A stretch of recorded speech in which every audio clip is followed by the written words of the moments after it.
G'day everyone, it's SDS SuperCoach providing SuperCoach content for you. I'm here to present the round 8 review here of AFL SuperCoach 2025 and another very happy man this week because we are inside the top 1,000 just like that, and it's pretty hard to believe, I must say. I thought I was doing pretty well, but not this well. So this is unbelievable. So I know it doesn't look like I'm happy. Trust me, I'm happy. So yeah, another very strong week, and yeah, we're now ranked 782nd. So this is certainly the best position I've ever been in Supercoach this early in the season. My best ever rank was 613th, and I was really grinding my way out late in the season just to get into the top 1K. We're in there by heading into we're in it after 8 rounds, which is just crazy to me. So very grateful, but there's still two-thirds of the way through the season to go. So, but it's really nice to be in a position quite like this, one-third of the way through the season. So I'm staggered about the way we've been going over the past few weeks. So this is pretty crazy, and yeah, just happy to be here, really. So I know quite a few content creators are going pretty well this year. I know my boy, my brother Brad from Supercoach Pro. He is 52nd right now, so I'm just so happy for him. He absolutely deserves such a season like this. So yeah, so shout out to Brad. He's doing a good job. Good to see that I'm in a position like this. And yeah, we'll talk about how we're going this season. So and how we went this round. So and our game plan for the rest of the season. So if you don't follow me on Twitter, Stephen DW Smith, and also on TikTok, SDS underscore Supercoach. Very exciting. So I'm posting a lot of content over on TikTok as well. So yeah, very cool. Yes, 2,548 for this round, and yeah, I certainly do think that I guess I've traded my way into a position like this. So which is obviously the goal to be going like this, but yeah, it feels good to be rewarded after a slow start to the season. We just backed in our thought process, and we've ended up here. So feeling pretty good right now. And yeah, just hoping that this can continue. I've gotten a lot of luck in certain situations over the past few weeks as well. So end of the day, Supercoach most of the time can be based on luck. So just happy to be here. And let's talk about the team. And one thing I have noticed whilst setting up the screen was a little update on Supercoach. Seeing the footy scores here, and just seeing. I know we used to have mods and stuff, but just all these different backgrounds that we can have on our screen here. I am going to stick to the original because the way I'm going, if it ain't broke, don't fix it. So we're not going to be making any changes like this. So yeah, and I just like the OG screen. I know some people go dark mode, and dark mode, to be fair, I have dark mode on most things, and it does look better. But if it ain't broke, don't fix it. I'm not going to be changing the background. I've also seen a little presence. So I've actually just experimented with a little bit, and all I have to do instead of showing what I'm going to do with my side heading into the week, I can just get this loaded and don't have to show you guys my way around things. But maybe I will. Maybe I will. So let's talk about some points on I guess how I ended up going, what worked, what didn't work, that type of thing. Um, I think the quite obvious thing right here is this man Max Gorn with a 198. And I VC'd Sheasel 120. I usually take 120s every day of the week, but the ceiling that Gorn had, I needed Sheasel to go 130 plus. So ended up going Gorn. I got convinced I was going to take it, but the great man Pig Mentality said, no, just go Gorn, mate. And shout out to Pig. I know he's dealing with pneumonia at the minute, so wishing him all the best. He is a great man, Jimmy. So hope Pig Mentality has a speedy recovery there. So that obviously helped me quite a lot, captaining Gorn there. Sort of papered over the cracks. Like there's still a few things here I'd like to adjust, but and just yeah, there's a few papering over the cracks with that Gorn C, but that's fine. What else did we do? We made one trade last week, so I did say I wasn't going to make any trades, but with the news of Clayton Oliver, I decided to just do one trade, Oliver to Jordan Dawson, which certainly helped this week, that's for sure. We know he's not going to go 156 every week, but and as you guys know, watching at home, whenever you do bring in a player and they just go bang first week, it feels rewarding. And certainly do feel like that with Jordan Dawson. So I just thought with the Crouch news, 3 to 5 weeks out, and then also Sid Draper getting dropped, surely that meant Dawson was going to be a little bit more in the midfield. They're still doing this BS in the forward line at this stage, but seeing him a little bit down back as well. So that's bit better than seeing an entire Jordan Dawson show down at full forward. So, and I'm surprised they're still doing it. Like their forward line's so good, but it is what it is. So, he did kick 3 goals to get this score. So, I'm just hoping he can do 108 to 110 for the rest of the year. So, that's really the goal here. So, yeah, what else can we talk about? Bailey Dale, obviously, he's probably more of a pod inside the top 1%, and for good reason, because he's probably not a top six defender. Um, so it's always good when he goes well. Some other stuff here, obviously. Yeah, just Ryan Marich. That was a real butterfly effect, him over Humphrey, it seems. So, Marich has been a fantastic pickup for the side. Petrarca starting to fire now with everyone having him in their sides, of course. Did dog when he was basically a pod, but that's all right.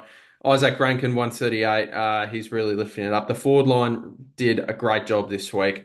McRae 160. That was beautiful. So a lot of big scores this week, and obviously a lot of things going my way, which I'm grateful for. So I do feel like the team's in a good spot, but there's a few things that we do need to adjust. So let's talk about a couple of the negatives. Like for example, Adam Chera back-to-back 80 low 80 scores. He isn't there doesn't seem to be a role change or anything per se. So that's probably the reason I'm going to be holding Chera and maybe a buy flip if this type of shenanigans continues, but he's been a very solid pick. It's just been a poor couple of weeks for him. Jaden Short, after quite a few weeks of some very solid scoring, delivered a 68 against the Hawks. I knew this wasn't going to be a great matchup for him, but it's not ideal now with a 78 the week before. His break even has ballooned to 109. So I guess some people will ask why I've been holding on to Short this whole time. He wasn't really scoring that badly or that good, where he was just doing this every week. And that meant he didn't have a high break even. He wasn't dropping in price. He wasn't also going up in price. But and usually the reason if a guy knows that's not going to be a keeper gets a high break even, it's probably time for them to go. So he will be going for me this week. I think I've settled on that. Riley Bice slowed his colours a bit, scored a 49. I'm going to be holding for one more week. But I don't have any complaints with people trading. We've hit upgrade season. It's that point of the season where we've got to start moving off these rookies off field. As it seems, Matty Flynn, I'll tell you what, I'm happy to sacrifice Matt Flynn to get this score out of max score. And I'll tell you what, scored a 53. And the way West Coast go about things, he is probably getting dropped this week. So, yeah, I looped Caleb Daniel just in case something badly happened. And he was on like 30 at half time. So it was looking like a somewhat of an interesting decision, but really picked it up in the second half. So Tom DeConning lowered his colours there. Connor Rosie and Horn Francis, dark day for Port. They couldn't do much about that. So scoring a 92 and 78 in those circumstances isn't the end of the world. They'll be fine. Rosie will get defensive DPP, which is just brilliant and very handy. Brayshaw, I didn't see the St Kilda Fremantle game. I believe they went to Brayshaw a fair bit in certain situations, but I don't have the full story on it. But I'm not going to hang shit on Brayshaw and Dacos the way they've been going for me and when I've gotten them in the team, especially Brayshaw. He's been a starting pick. I'll happily forgive him after everything he's done, and especially with Nick Dacos as well. He's been tremendous, a tremendous trade in for me. So scoring an 89, got hard tagged by Mullen. So that, yeah, not ideal, but that's okay. Can't do much about that.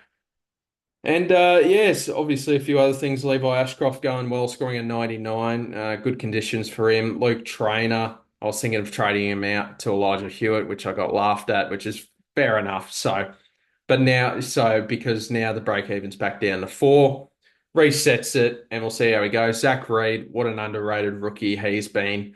102, he just continues to deliver some big scores, and he's got a lot more money to make now, so that's fantastic. Matty Roberts, 82, lowered his colours. That's all right. Pryor, 57, time to go, mate. Matty Carroll, 37, just hoping for one more game out of him because I don't really want a 180k rookie stuck at D8. I'd rather have some flexibility there. Um, what else? Um, Lindsay, 56, thought he would go a bit better there. Bo Allen, he's not dead. He's alive. Scored a 36, but now he's dead again. He got suspended for a week, and it'll probably take him ages to get back in. So, yeah, he's just going to be a mid defender player on my bench now. Tommy Gross, I don't know what it takes for this man to get a game. I thought he looked good early, but what a waste of a boost that was. Caden Cleary continues to be a very solid rookie. I thought Boyd was going to be playing this week, but Marshall didn't get suspended there. And I've just about touched up on everyone. So I'm late once again with my round review. I do apologize. I'm going to be sharper on these type of things. But yeah, feeling really good about the side. Very happy with the way it's going. Let's talk about what I'm going to be doing this week. So I was going to actually load this up to show you what I'm doing, but I like going the step by step and showing you guys my thought process. So thought process number one was not tempted, but I was like thinking I might grab Henry Huswaite this week. You know what? Why not? I might do it. I might do it. But then I saw Sid Draper get dropped, who could have been a bubble boy this week, because I thought he would have gotten an extended run with Crouch out of the side, but he got dropped. And then I saw Jed Buslinger be sub. I thought, gee, wait, Henry Hustwaite's going to be the only bubble rookie available heading into this week. And that's why I didn't pull the trigger on it because I wanted to downgrade. I didn't want to get stuck into this trading in rookies early because it can end into disaster. But good to see Henry Hustwaite back up um, his previous week and deliver another strong performance for my boys. Quick little story. Went to the Hawks Tigers game on Sunday. Really good time. Took my old man there.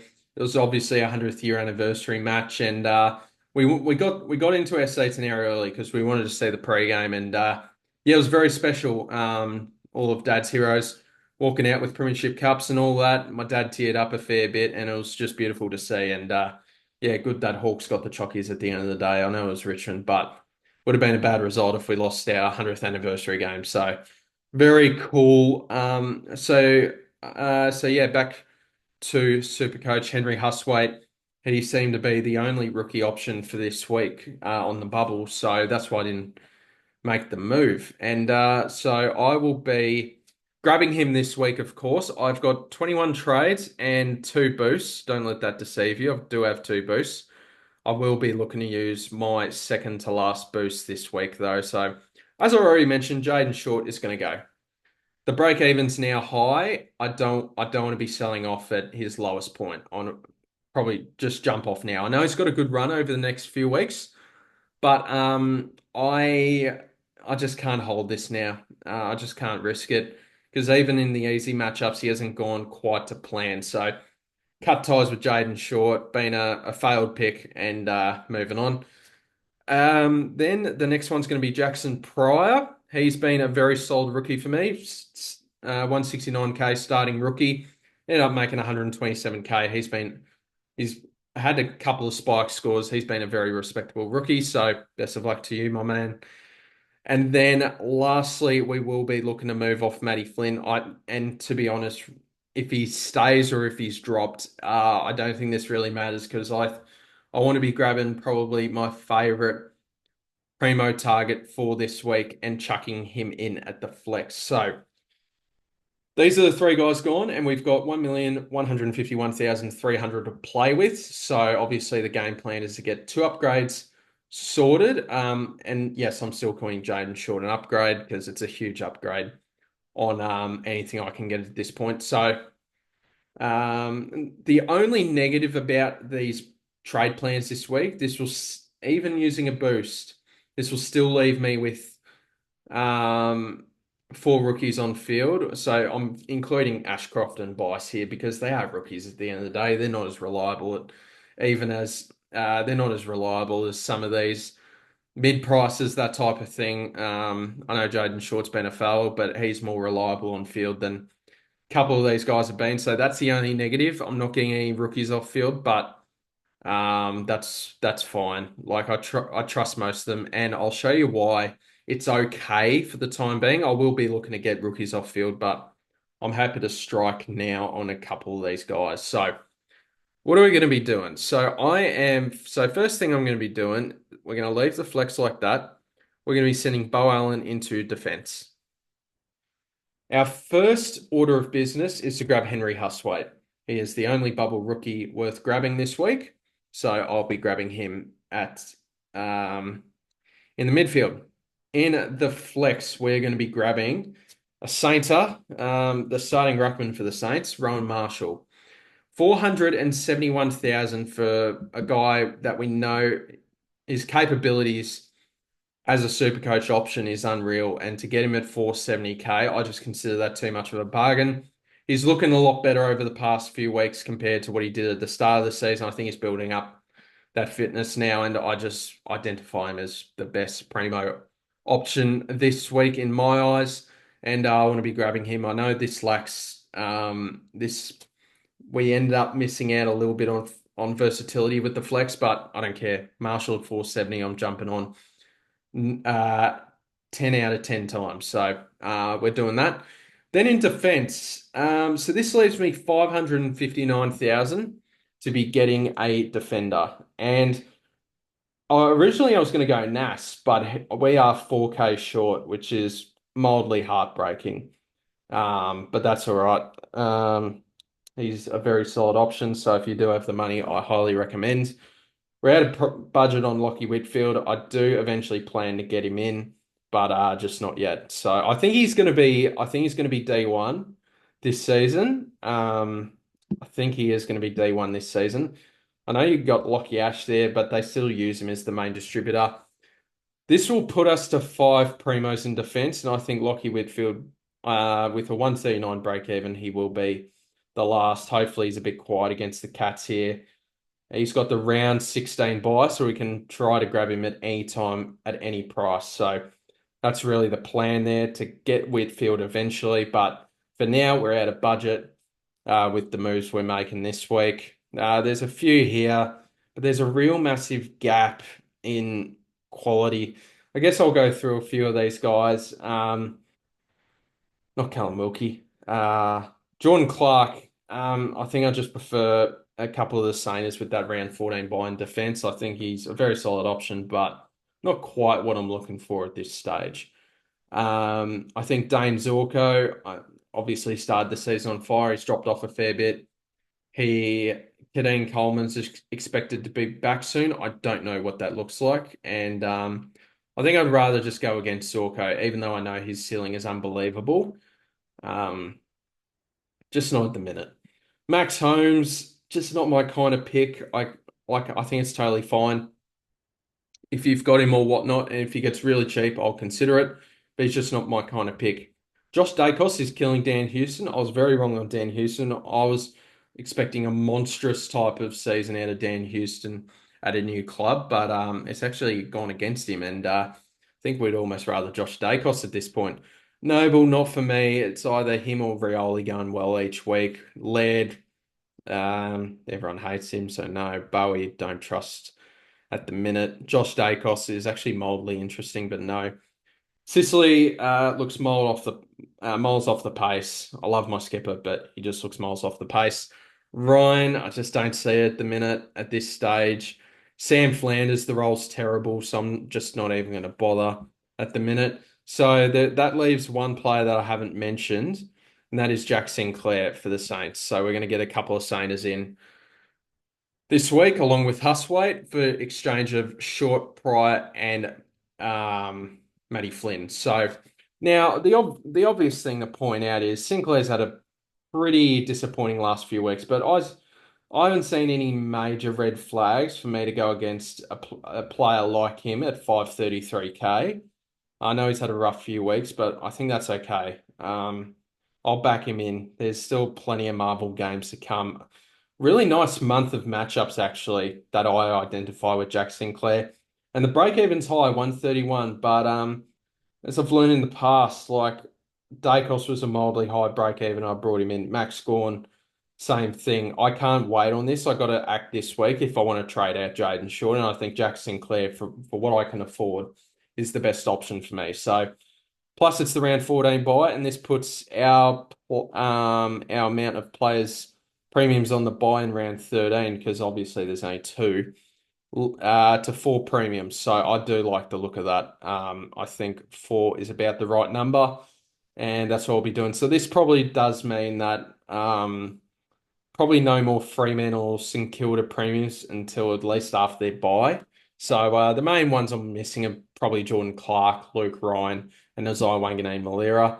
That's all right. We'll see how Sinclair goes. I'm pretty happy with that. We've got Huswaite in. Still got a couple of weeks without Nash and McKenzie, so I'd like to think he'll do well. Marshall, I just can't pass this price up. No way. Not doing that. And I think the fixture over the next couple of weeks is pretty good. Like Tom DeConning can give up a fair few points. Um, Bailey Flynn or Matt Bailey Flynn.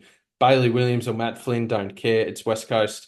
Then a couple of tough matchups, then the bye, but I'm not passing up 470k for Ryan Marshall.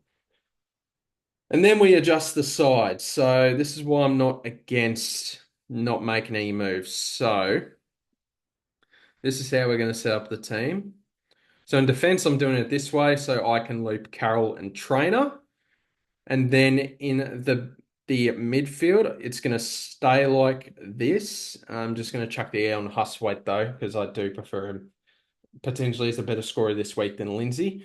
So the thought process around the midfielders line and the defenders line is that I can see how Carroll goes on Friday night. I don't actually really care that much because I just don't really care because Trainer and Huswaite are the ones in question here. So we've got Bice, Reed, and Ashcroft as the three rookies on field.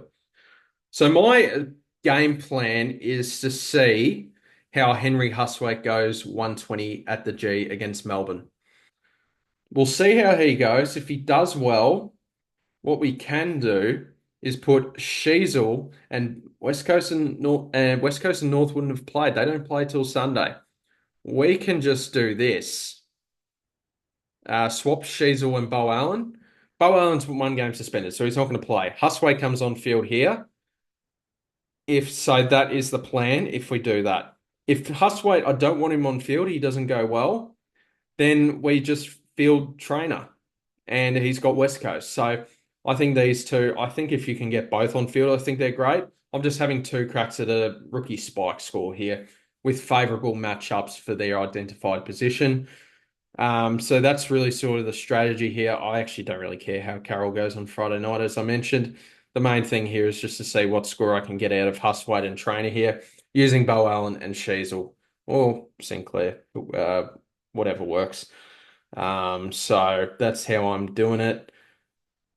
Yeah, and then the ruck line stays how it is, the flex stays how it is, and I'll grab Caleb Daniel on field. Is there anyone I need to rookie loop? To emergency loop here. Maybe Petrarca if he puts in a bad score. You try to do it if you can. So there'll be a lot of tinkering with my side throughout the week. So there'll be a bit of a I'll have to stay on the ball. I picked up a shift on Sunday, so I'll have to be on that pretty quickly and just make sure the team's in place. Now for vice captain and and actually sorry, vice captain and captain. I don't think there's going to be as many big scores this week. I think Dacos, if Freo don't put a player on him, I think he could go well. I've got it on Gorn at the minute, but I'm still deciding on vice captain and captains. No locked in answer at this stage. I think this is a week I'll wait for Pig and the third man up to give their view on things. So my overall game plan, we've got one boost left, 21 trades, with four rookies on field.